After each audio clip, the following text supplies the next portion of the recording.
महात्मा ज्योतिबा फुले आणि माता सावित्रीबाई फुले यांचा इतिहास कोणीही विसरू शकत नाही.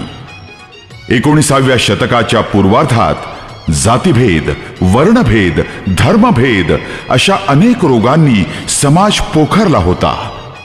समाजाची ही व्यथा प्रथम ज्योतिबांनी ओळखली आणि ती दूर करण्याचा प्रयत्न केला. सती प्रथेला विरोध केला. स्त्रियांना सुशिक्षित करण्यासाठी शाळा उघडल्या. विधवा स्त्रियांना आधार दिला. अनाथ मुलाला दत्तक घेऊन त्याला आपलं नाव दिलं. नवसमाज निर्माण करण्यासाठी आयुष्यभर कष्ट केले. या सत्कार्यासाठी सावित्रीबाई सावलीसारख्या सतत त्यांच्या सोबत होत्या.